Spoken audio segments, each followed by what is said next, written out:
Vous êtes sur l'A3 dans la grande team d'Orpheus Kofi et Jean-Philippe Auria. Nous rejoignent, ils sont avec nous. Bonsoir messieurs. Bonsoir. Avec un style particulier, Jean-Philippe. Assez décontracté comme un... Ça vient d'où? Ça vient d'où? Oh non, j'ai juste eu envie d'être légèrement. En tout cas, l'inspiration passe bien. Et c'est sur ça qu'on va partir pour Ça Buzz.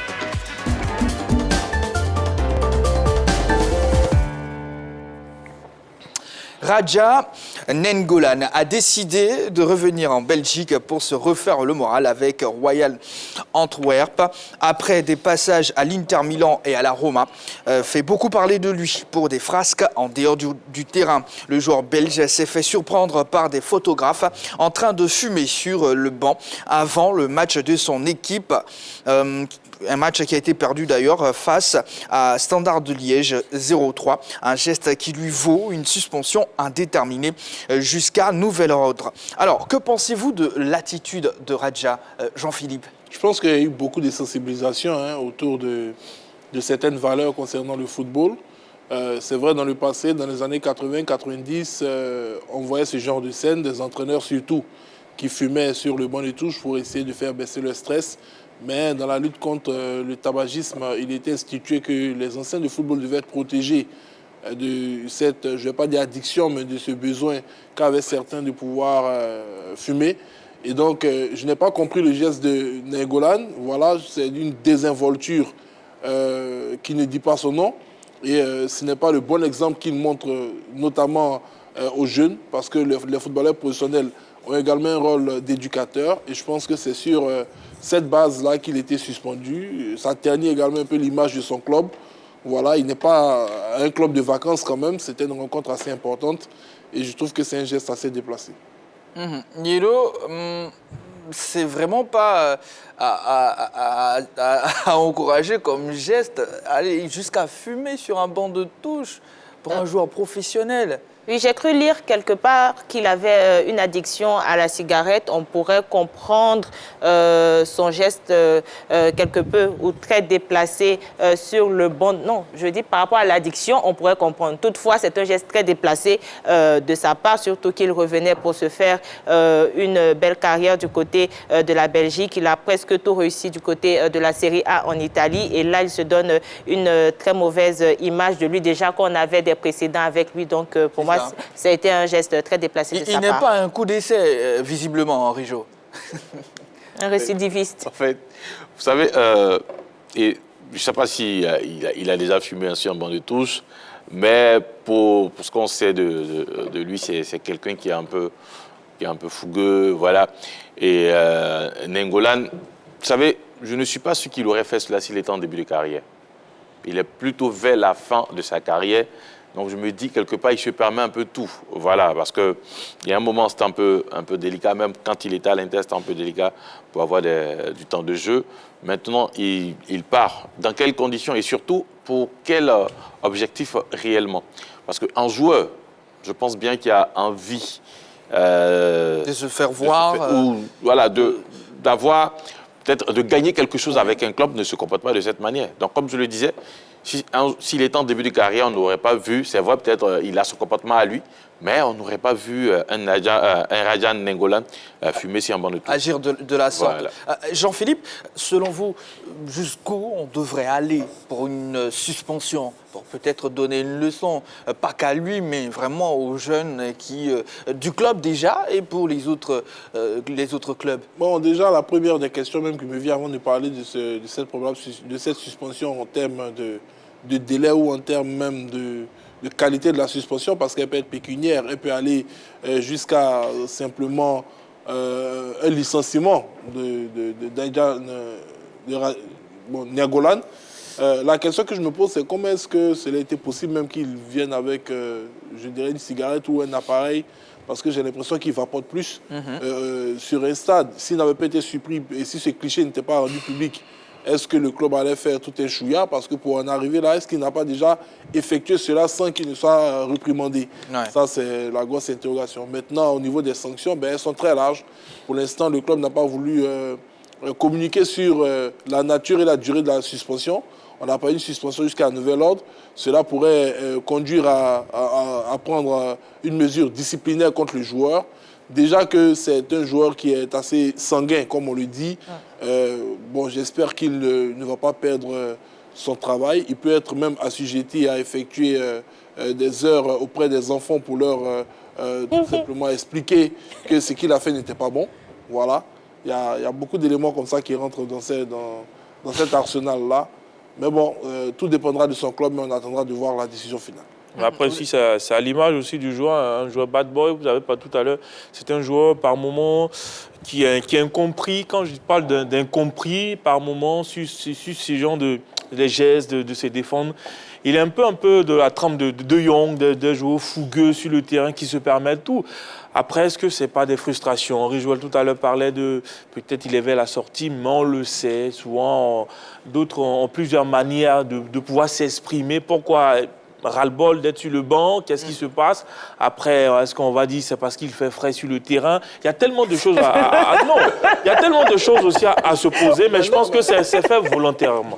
Non, mais dans jeunesse, je pense que c'est un joueur professionnel. C'est peut-être même son habitude. Voilà ce que je dis. C'est un joueur professionnel. Ce n'est pas un jeune joueur qui embrasse une telle carrière. Jamais il ne s'est permis ce genre d'écart. Que ce soit à la Roma, à l'Inter Milan, même à Cagliari. Antwerp, c'est pas aussi comme à l'Inter. C'est un club professionnel. Voilà. Vous savez, à son âge, je pense qu'il aurait pu nous faire l'économie de cet acte-là. De ce geste-là. Voilà, ça. Moi, je ne cherche même pas à lui trouver une quelconque excuse. Parce que lorsqu'il était à Cagliari, je pense qu'il traversait quand même une phase assez délicate de sa vie. Il avait dû mettre un terme à son contrat à l'Inter de Milan pour poursuivre sa femme qui se faisait traiter d'un cancer dans cette ville. Mais à ce moment-là, on n'a pas vu Nainggolan en train de fumer dans un stade. Voilà, je pense que tout dépend également je dirais, du niveau de discipline qu'il y a au sein du club et au sein de l'équipe. Ben là, pour l'instant, il est suspendu. On ne sait pas, on ne connaît pas encore la nature. Jusqu'où ils iront avec cette suspension. Mais regardons même la tête. Le nez de son... Dans le visage même de son coéquipier. C'est un manque de respect, mais vraiment. Mais haut niveau, quoi. D'accord. Ce soir, nous parlons bien sûr de nos éléphants U23. Notre question LGT, éliminatoire CAN U23. Les éléphants ont-ils les moyens de réussir l'expédition de Niamey? Dans quelques instants seulement, nous allons ouvrir le téléphone pour vous permettre de réagir, de nous donner votre avis sur la page Facebook de la 3. Vous pouvez également nous laisser un petit message. On va partir sans plus tarder pour notre actu de ce soir.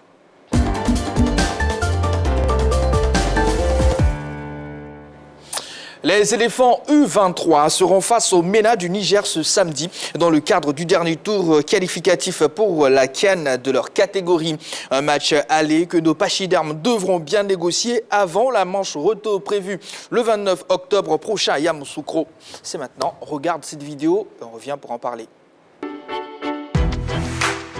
La Côte d'Ivoire entame les éliminatoires de la CAN U23 au deuxième tour ce samedi 22 octobre 2022 face au Niger au stade général Séni Kountché de Niamey. Pour cette manche aller, le sélectionneur ivoirien Eumers Faé a fait appel à 25 joueurs évoluant pour la plupart dans les championnats nationaux de Ligue 1 et Ligue 2. Parmi eux, on peut citer Doa Seniko, Soa, Koulibaly Souleymane, Asek, Djiré Abdoulaye, Racing Club et Serebé Valentin, Zoman FC. Le match se jouant hors date FIFA, il a été contraint de se passer de nombreux professionnels ivoiriens évoluant en Europe. Toutefois, Eumers Faé pourra compter sur Fofana Issa, Al Hilal Soudan, Lobo Dimitri, Arabat Arménie et Deboyi Dieudonné, Stade Malherbe de Caen, France. L'ancien milieu des éléphants espère pouvoir présenter une copie acceptable face au MENA. La préparation externe, effectuée à Abidjan sans aucun match amical international, pourra-t-elle s'avérer suffisante? Réponse ce samedi à Niamey face à une équipe nigérienne qui, au tour précédent, n'a eu aucun mal à écarter la Guinée-Bissau. La Côte d'Ivoire va tenter de participer à la CAN U23. On a la possibilité, oui, ce samedi à Niamey. Il va falloir vraiment bien se comporter pour revenir avec un bon résultat. Plus 225, 27, 21, 59, 93, 99. Alors, Henri Jo, sur cette liste de Faye et Mers, on a quand même quelques noms. Oui, on a quand même quelques noms. Issa Fofana, qu'on connaît tous, qui était avec l'équipe du FC San Pedro, qui est parti aujourd'hui à Lille. C'est vrai que récemment, il n'a pas pu être là avec les grands, les A. Mais bon, Là, c'est une bonne porte d'entrée pour lui, pour l'équipe nationale. Il y a aussi l'autre gardien, Koné Mohamed, qui a été aussi appelé avec l'équipe nationale, mais pour l'instant, qui n'a pas encore eu sa chance. Et il y a le gardien de Bafing, Tola Frank. Alors, au niveau du coach Emes Faye, qui sera le titulaire? On attend de voir ce match face à l'équipe du Niger pour être situé. Déjà face à la SOA, il y a eu deux périodes. Il y a Tola qui était dans le but pour une première partie. Et puis il y a eu un autre remplaçant, c'est-à-dire le jeune gardien du FC San Pedro, Kwasi, qui lui a disputé la dernière partie. D'autres noms, comme Douane Sénico. Douane Sénico, aujourd'hui, dans notre championnat, c'est le meilleur latéral droit, il faut le dire.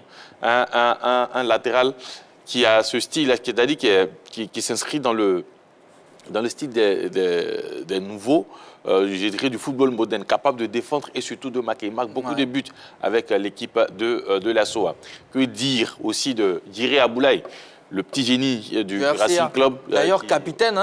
Voilà, à moins de 20 ans, capitaine de son équipe. Déjà, ce jeune avait émerveillé le public ivoirien lors du tournoi de la fraternité, où son équipe a perdu face à la SEC, mais il avait été désigné meilleur joueur du match. Et à partir de ce moment-là, le jeune Guiré a pris ses marques et surtout s'est imposé au milieu de cette équipe du Racing Club d'Abidjan. Et puis sur le front de l'attaque, on a la pépite de la Ligue 2. C'est après, la Ligue 2 est diffusée sur notre antenne, donc vous avez eu la possibilité de le voir à le CRB Yacobo Valentin. Ce nom-là revient à chaque moment quand Zomanjo. C'est un garçon qui est capable de jouer à tous les postes au niveau de l'attaque.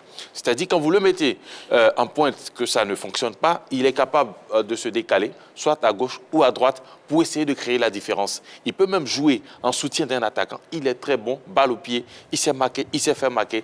Donc, il y a de la graine. Il y a de la graine dans cette équipe. Maintenant, il reste à Emes Faye, voilà, de créer quelque chose avec tous ces joueurs-là. C'est vrai, il est arrivé il n'y a pas longtemps, mais il a la possibilité d'avoir des joueurs qui sont en compétition, puisque le championnat national, que ce soit en Ligue 1, en Ligue 2, les deux championnats ont commencé depuis un bon moment. Donc, ce sont des joueurs qui sont en activité.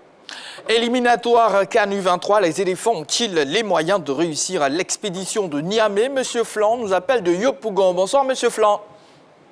Oui, bonsoir monsieur. Merci d'être là. CAN U23, les éléphants ont-ils les moyens de réussir l'expédition de Niamey? Bien sûr. Ils ont les moyens de réussir cette expédition-là. D'accord. Voilà. Et maintenant, il faut mettre les moyens vis-à-vis de la sélection. Ok, d'accord. Voilà. Maintenant, il faut sélectionner les éléments du moment. Ok. Ceux qui sont dans la méforme, on les laisse dans la méforme. Il ne faut pas, on va regarder le côté qu'on appelle des familiarités. D'accord, je pense qu'il y a un travail qui est en train d'être fait et on verra très prochainement le résultat. Merci beaucoup, monsieur Flan, et excellente soirée à vous. Voilà, Jean-Philippe, il a été nommé en mai dernier, Emes Faye. Est-ce que vous pensez que le temps de préparation s'y est? Le temps de préparation est juste? Lors du dernier regroupement des éléphants du côté de l'Europe, moi j'avais souhaité que la fédération en profite pour permettre à nos U23 de pouvoir essayer de s'écrire des automatismes en jouant des rencontres, soit avec des équipes des régions où les éléphants seniors se sont produits, ou en essayant même de rencontrer des U23 de l'Europe. Mais bon, j'ai compris à travers ce qui s'est passé au niveau de ce regroupement, de cette sélection, que ça allait être peut-être une perte de temps, vu que cette rencontre aura lieu dans une période qui ne fait pas partie des fenêtres de la FIFA. Donc les grands clubs n'allaient pas libérer leurs joueurs. Et la fédération a peut-être plutôt misé sur une préparation avec des joueurs locaux qui allaient être disponibles pour cette équipe nationale et puis aller attaquer cet adversaire qui est le Niger. Donc je pense sincèrement que l'entraîneur il a fait avec les moyens qu'il avait. Maintenant, est-ce que le temps depuis sa nomination qu'aujourd'hui lui a servi à quelque chose? Je pense qu'il est arrivé quand même assez tôt en Côte d'Ivoire. Il a l'opportunité de voir les joueurs qui seront sous sa main, ceux qui évoluent sur le plan local en situation de jeu avec leur club. Maintenant, ça va être son baptême de feu. Je pense qu'on ne pourra le juger, mon cher Jean-Baptiste, qu'à l'issue, donc au moins de la première rencontre face aux jeunes MENA du Niger. D'accord. On part à Diokoué, à l'intérieur du pays, pour retrouver M. Diomandé Fernandez. Bonsoir, M. Diomandé. Bonsoir, monsieur. J'espère que vous allez bien. Oui, je vais bien. Je vous appelle de Doumbia-Dogo. À Diokoué, précisément à Doumbia-Dogo. Ah, d'accord. Diokoué, Doumbia-Dougou.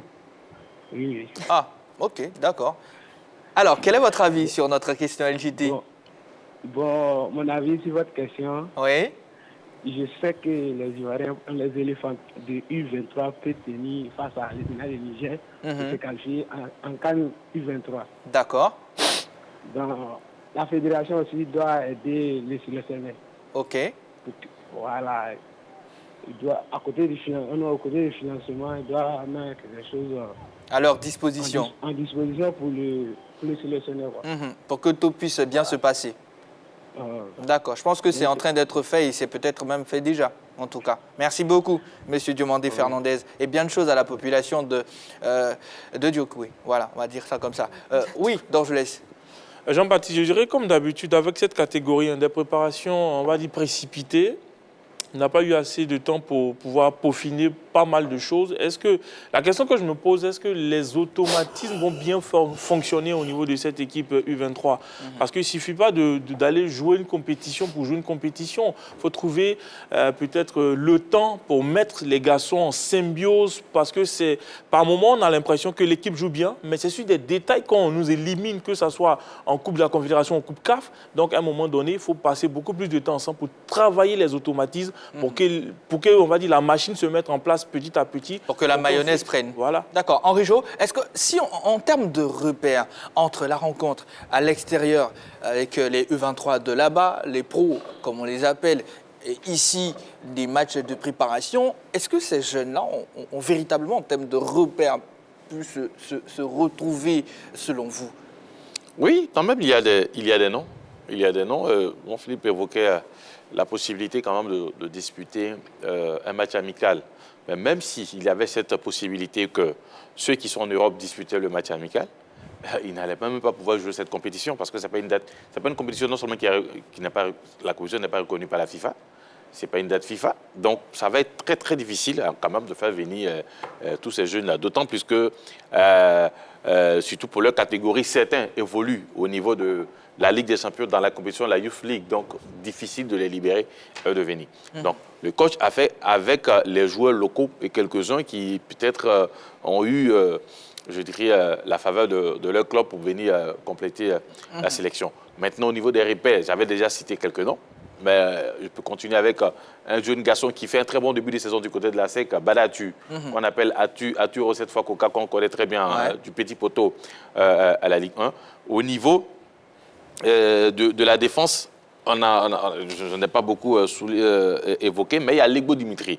Legbo Dimitri, pour ceux qui ne savent pas, il était de l'épopée du Racing, qui a été champion de Côte d'Ivoire il y a de cela 2 saisons.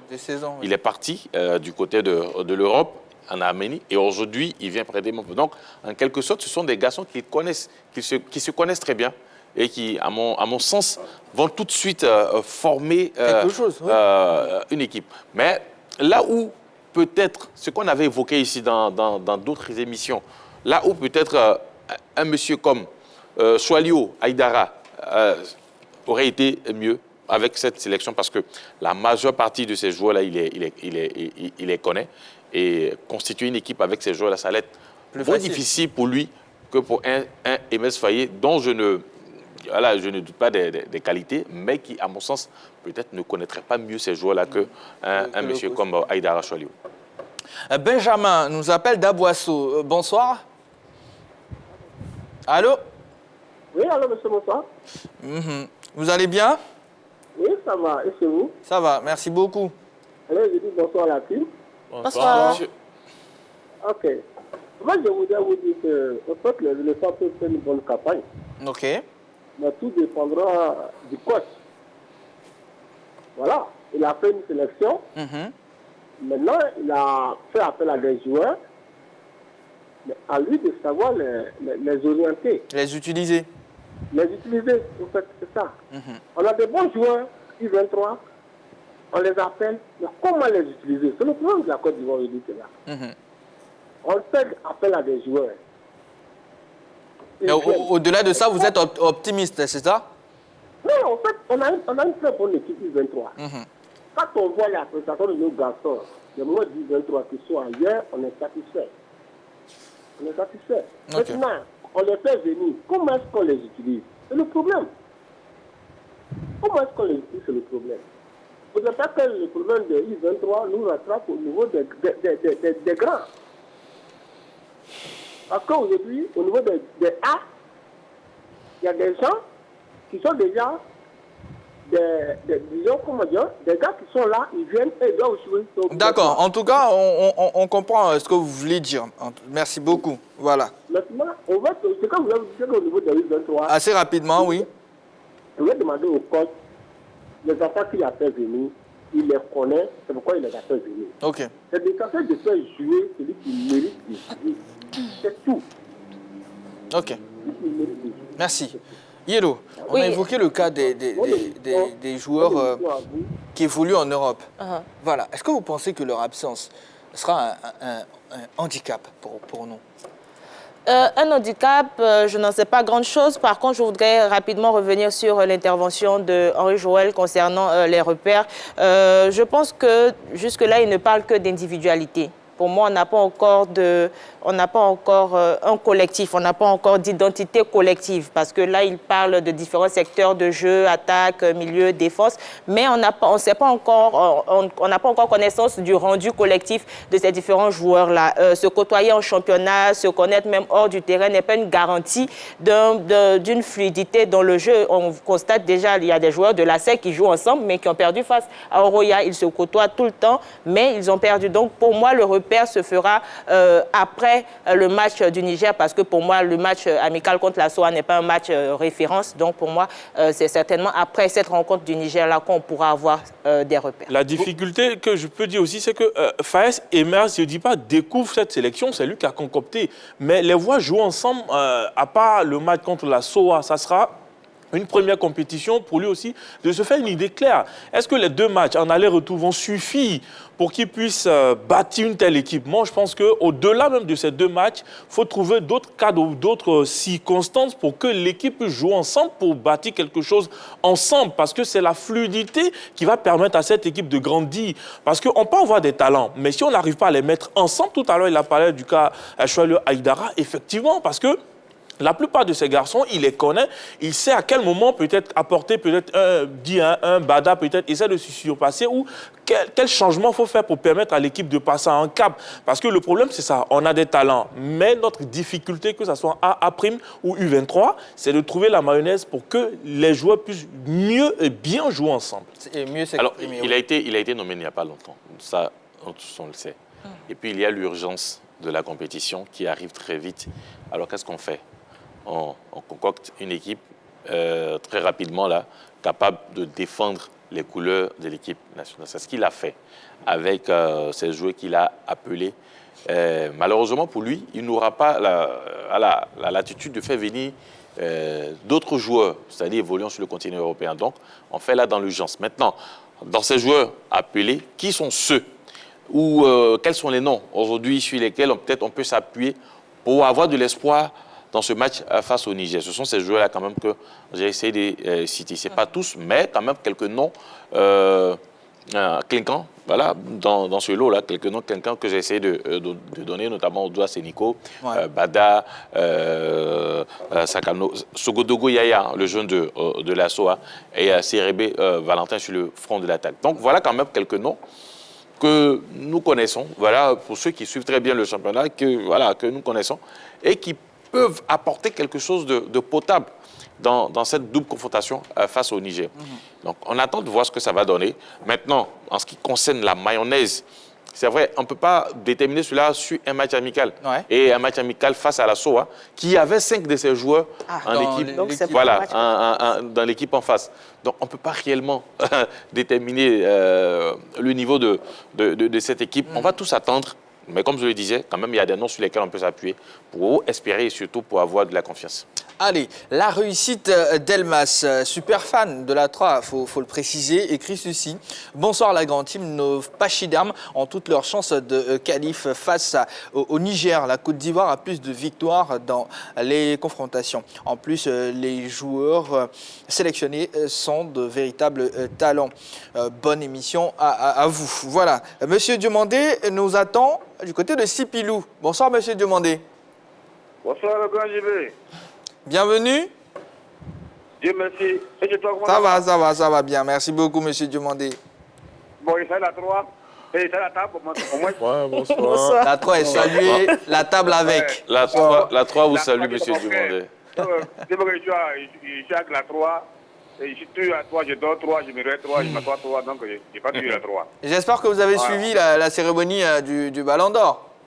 Non, mais c'était super habillé. Ah ouais? Non, vraiment, le plateau était vraiment riche. Des consultants à dire à la hauteur de la 3. Merci beaucoup, Monsieur Diomandé. Il m'a représenté la 3 en France. Et vraiment, j'ai dit merci à 3.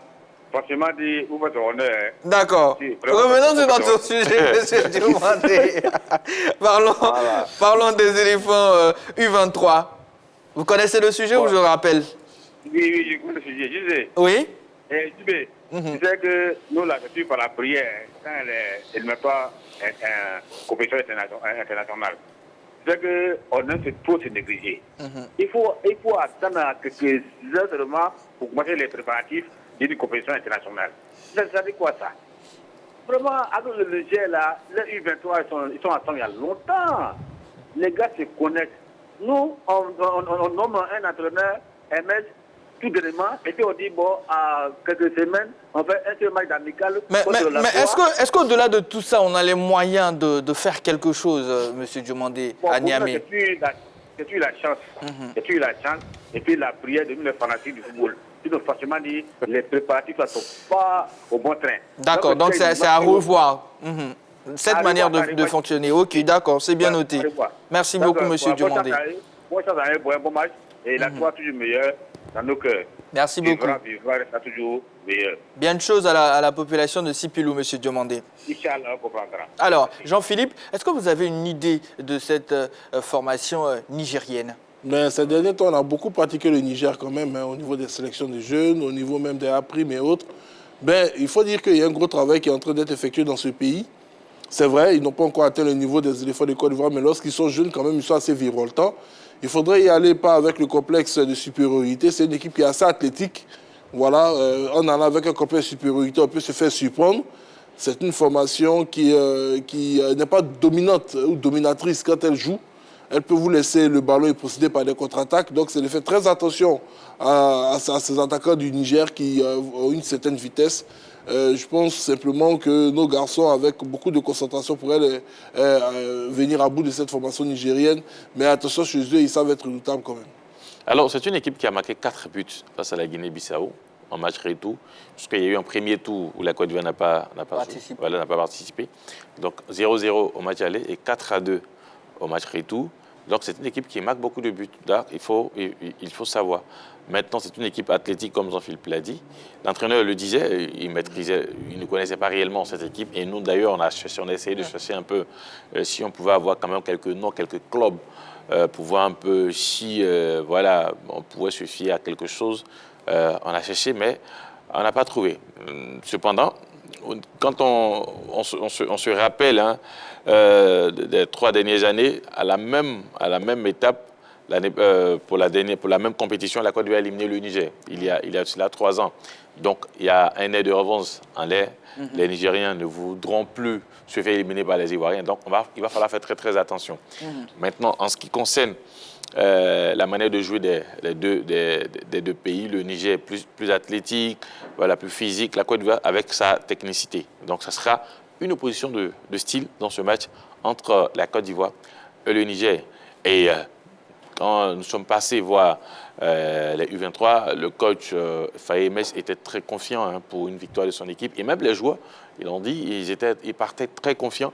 Ils vont pas pour peut-être négocier un match nul, mais ils vont pour gagner du côté du Niger. Ils ont confiance, tout comme le coach.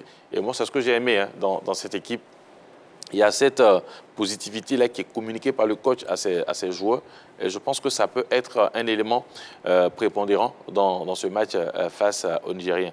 D'ailleurs, ils savent à quoi s'attendre du côté du Niger parce qu'il y a une très forte chaleur du côté du Niger. Donc déjà, ils vont s'attendre à ça. Ils vont peut-être souffrir dans les premières minutes, mais après, ça peut venir. Donc moi je n'ai pas beaucoup de craintes. Je sais qu'on va faire un bon résultat. Pas que l'excès de confiance aussi. Non, pas l'excès de confiance. Mais vous savez, nous sommes trop confiants. Non, pas trop confiants, mais vous savez, il faut partir avec une confiance. Oui, capitale confiance, mais il faut partir avec une confiance, mais il faut respecter l'adversaire. Ils l'ont dit, c'est une équipe très athlétique, donc il va falloir, de ce côté-là, essayer de faire très attention. Néanmoins, moi, je l'ai dit, je suis confiant pour un bon résultat des éléphants ou des éléphants U23, on peut le dire comme ça, du côté du Niger. Donc il faut aller confirmer à Niamey et terminer le boulot à Yamoussoukro le 29 octobre. Alors, Dorgelès, d'autres pièges à éviter pour nos U23 ? Comme on l'a dit, l'excès de confiance, il faut bien commencer les matchs. Par moment, c'est un peu ce qui nous fatigue. Il faut bien commencer les matchs, ne pas concéder le premier but et puis beaucoup de concentration. Parce que pour un match en aller-retour, on se dit il faut jouer chaque minute. Donc beaucoup de concentration, ne pas concéder le premier but et puis essayer d'aller chercher la victoire. Ouais, parce que si on va gagner à l'extérieur, à domicile, on peut essayer de négocier, pourquoi pas le match nul et puis partir. Mais le plus important, c'est la victoire. Beaucoup de concentration surtout. Il y a un petit truc qui est très simple. Il faut faire comme le Sporting Club de Gagnoa. Et il ne faut pas faire comme la SEC. C'est très simple. D'accord. Pérignon connaît sur la page Facebook de la 3. Salut la grande team. Je pense que les éléphants peuvent faire un exploit si et seulement si le sélectionneur sélectionne les bons joueurs, même si les pros ne peuvent pas venir, vu que ce n'est pas une date FIFA. Nous avons de très bons joueurs sur le plan local, notamment en première ligue, enfin en Ligue 1 et en Ligue 2. Donc, c'est à Faye et Mers de faire des bons choix. Voilà, des pièges à éviter, Jean-Philippe, au-delà de ce qu'on a eu déjà à relever sur ce plateau. Oui, mais vous venez d'évoquer l'un des pièges les plus palpables. C'est de ne pas permettre au sélectionneur de faire sa liste de joueurs convoqués pour ces deux rencontres, parce qu'il y a eu beaucoup d'accusations dans les anciens comités exécutifs, comme quoi c'est le président qui validait des listes. Mais je pense que ce qu'on a fait, c'est qu'il fasse preuve de poigne. Voilà, et moi je n'ai pas grand chose à dire concernant son équipe. Je pense qu'il a recruté les meilleurs. Maintenant, c'est à eux de prouver que le choix de Guamné, comme on avait dit, Faye Mess, excusez-moi, le choix de Faye Mess n'a pas été, je dirais, le mauvais des choix. En tout cas, le déplacement s'effectuera ce week-end du côté de Niamey. C'est au Niger. On espère que nos pachydermes reviendront avec un bon résultat pour pouvoir terminer tranquillement le boulot à Yamoussoukro afin qu'on puisse naturellement être à la CAN U23, n'est-ce pas? On va s'imposer. Vous y croyez, Yellow? Nos joueurs du championnat, là, ils sont très bons. Yellow, vous y croyez? Oui, en tant qu'Ivoirienne, oui. Maintenant, reste à voir. En tant que journaliste maintenant? Reste à voir. En tant que journaliste, reste à voir. En tant que présidente des... Ah, ça, il y a longtemps quand même. Non, eux, ils ne sont pas de ma catégorie. Ah bon? Eux sont les enfants. Allez, on va marquer une courte pause. On revient, on parlera bien sûr de la balle au panier NBA pour poursuivre cette émission.